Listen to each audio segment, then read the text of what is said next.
Hey there, Buddy Rathmell here, and I want to share with you in about 7 minutes the 4BAM story. I grew up in a military household. We got the privilege of traveling all over the world, spending 5 years in Germany, 2 in Korea. This was when our German friend came to visit us when we were living in New Jersey. I was the oldest, the goofy one there in the big blue hat. My dad was a chaplain, and I feel like the two great gifts my parents gave me were a strong marriage and an authentic faith in the Lord. As a kid, I would do whatever I could to earn a buck. I had a paper route, did lawns in the summer, rode off for something of learning how to be a copywriter when I was like 13. Took my paper route money to the 7-Eleven, got a cashier's check. Also had a subscription snowblowing service that I would do the driveways and sidewalks for all my neighbors for all those years. When I was 16, we moved to Germany. And the cool thing about Germany for me was seeing kids my age that were really living for the Lord. Got to be involved in a really neat ministry there, part of Cadence International, and just a great experience. I got to learn what it meant to walk with the Lord, to share my faith with others, a bunch of different things. Got to meet my wife. Really cool things that happened during my time there. When I left there, I was planning on going to business school at Penn State, but the first semester, I my parents actually bought me a backpack and a one-way ticket to LA, and I spent about 4 months just hitchhiking across America, seeing different places. But as you can imagine, 4 months on the road, I experienced a lot of crazy situations and just kind of realized some of the brevity of life and decided I wanted to go to Bible college. So I ended up outside of Scranton, Pennsylvania, did 4 years of Bible college there. My wife and I got married shortly after that. And then we worked in Scranton for a Fortune 500. Actually, very much like The Office, we actually had an office and a warehouse, we called it, and great experience. They tried to get us, when they closed down our specific location, to move to Louisville. We said no to that. They offered us a job at corporate sales headquarters in Boston. We said no to that because we wanted to head to the mission field. So bought a VW bus, traveled around America, and just told people we had plans to go to Japan, not this part of Japan, this part of Japan, and to work there as youth pastors, youth ministry in the military community. All of our kids were born there. Great place to raise kids. Had a lot of fun leading youth, raising up student leaders, getting to disciple people, baptize kids, and all four of these kids ended up actually spending some time on the mission field. Emily, in the red, has been on the mission field for, I think, 11 or 12 years now. And so just a great experience. There's actually one of my former students is here in Chiang Mai, where we live now, as a missionary. But just a really great experience. It was there in 2003 on a prayer retreat where I really felt like God was saying he wanted the thrust of my life to be investing in Christ-centered entrepreneurs. And I was already interested in business, tried to start a couple of businesses after college, and actually during our time there, I started a website and made some money with Netflix as an affiliate. And when I got my first check in the mail, I was actually so excited that I thought my heart was being led astray from the things of the Lord, that I actually shut it down. I didn't understand some things at that time, and in fact, a number of years later, I had a leadership coach. I was meeting with them, and I was talking about this desire for business, but I wanted to make disciples, and wasn't sure how those things came together. And my coach asked me this: "Who do you think put that desire for business in you?" And I just started weeping because I realized all my life I thought this was a bad thing because I was excited about it, but really it was a God thing, and there was a path for those things to come together. And so I thought that time would be coming up pretty quickly. But in the meantime, my heart was really taken by the issue of human trafficking. And I just began to pray. And one night I felt like God said, well, if you want something to happen in this area, maybe you should do something. And so we started an organization called Stop Slavery. I thought I was taking a 5-year pause on investing in Christ-centered entrepreneurs, and really did focus on the work of Stop Slavery. Great stuff. I'm not going to focus on that here. We ended up picking up and moving to Thailand, not this part of Thailand, this part of Thailand, and have been in Chiang Mai for the last 9 years. Um, During our time here, that I thought was a pause from learning about investing in Christ-centered entrepreneurs. Some of our best friends became Mark and Joe Plummer.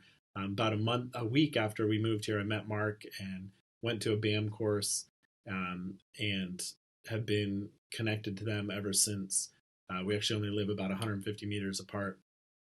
Some of our other friends, the Clackalacks, Matt is a 20-year CEO of a BAM business that employs in certain parts of the world 130 people. They have salespeople in America, and he actually just took on another role of CEO of one of the largest BAM consulting agencies in the world.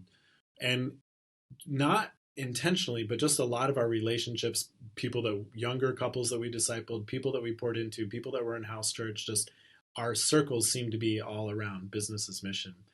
In the last, this is Peter, who did a business internship with me while I was a youth pastor, started a business out of the things that I've taught him, and now has spent the last 8.5 years traveling the world, came over and helped us for a couple of years. And he's been doing that out of a business that he started based on our internship.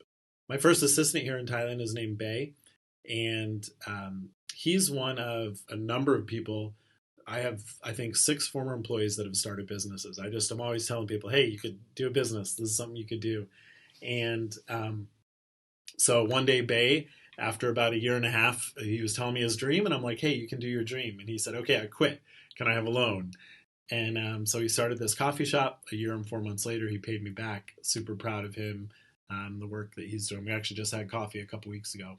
So in 2014, actually, the guy on the back right there, Ron Wilson, I'd known him at this point for probably 15 plus years. And one day he invites me out for coffee and just starts to talk to me for about an hour about movement of God.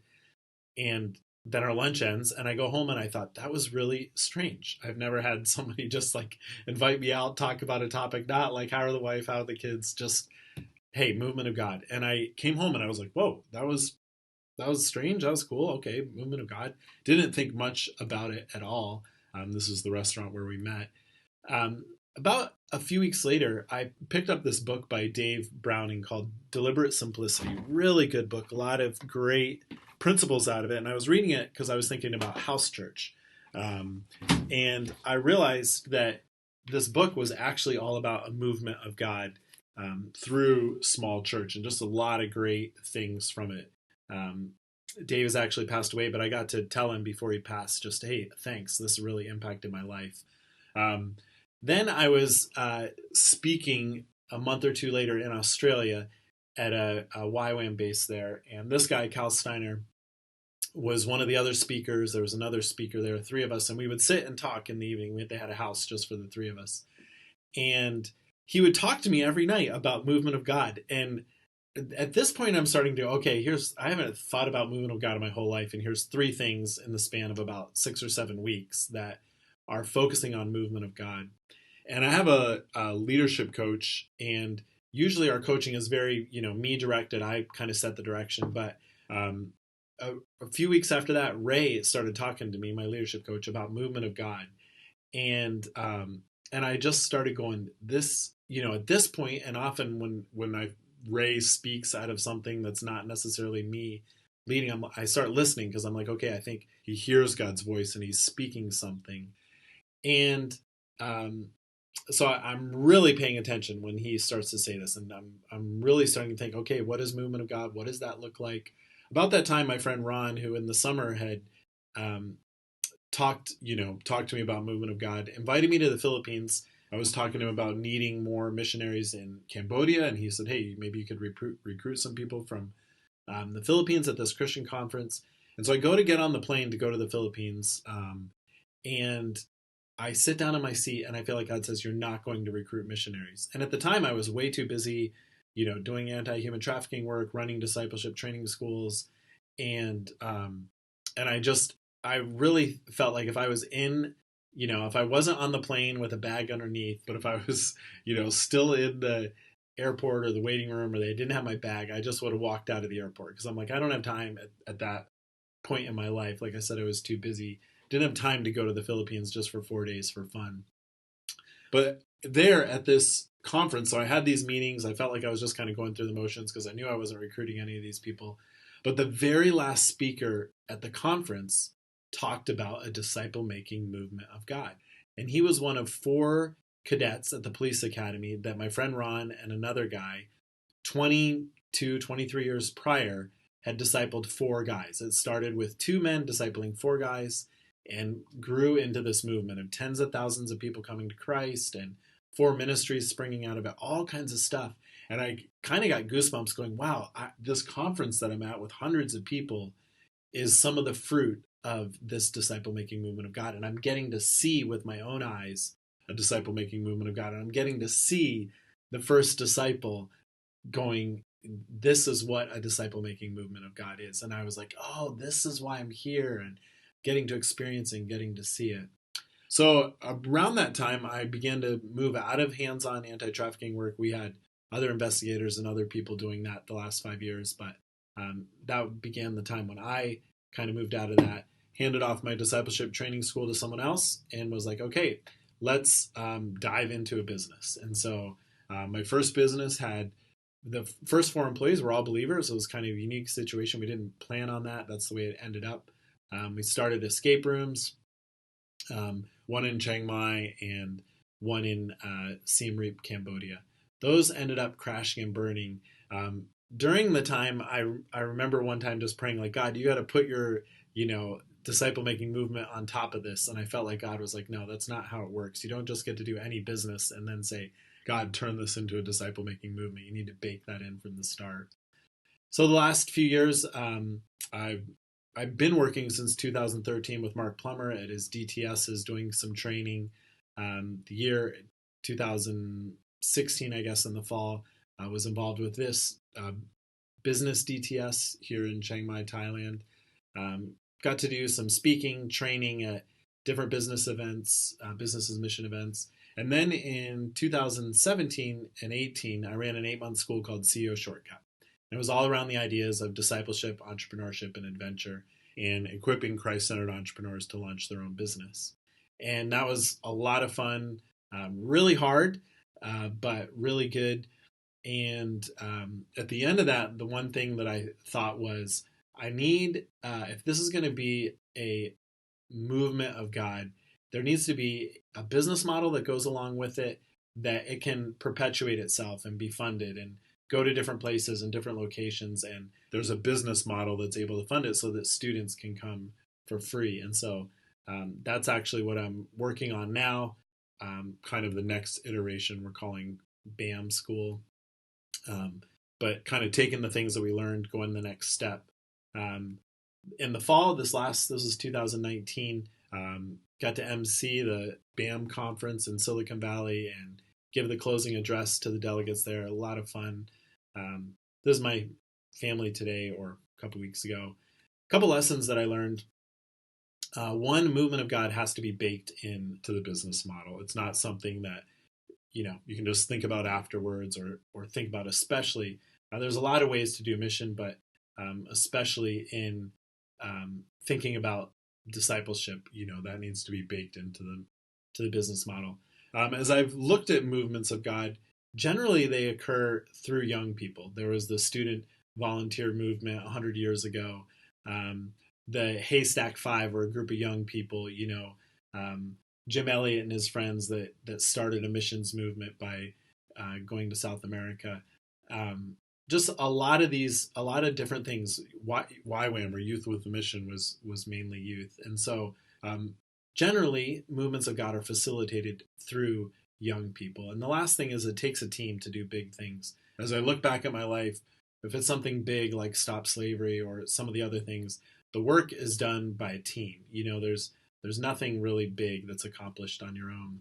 The vision for 4BAM is a free business and discipleship education. And our goal is to have multiple campuses around the world doing this. We want to be facilitating a discipleship movement through business and then launching business leaders. Not everyone necessarily is going to want to be an entrepreneur, but we want to launch leaders into business. So love to have you join us, maybe as a volunteer, maybe as an advisor, maybe as a donor who gives to the work, a philanthropist, someone who gives generously to good causes. And really, in my mind, there's no greater cause than helping people to live out their calling in the business world, especially if you have a business bent. Love to have you join us and be a part of what we're doing. If you go to 4bam.com and click on join, there's a link in there to a site just for the people that want to be a part of the team, where we can connect and talk to one another. I hope in the future to have a lot of advisors on there, and we can connect those advisors with people that are doing BAM. And we know about a lot of the needs around the world in the BAM network, but there's a lot of advisors that could be helping those people. And yeah, just different ways if you want to volunteer. We have a lot of the different needs that we have on there. Love to talk with you further. Thanks so much, and talk to you soon.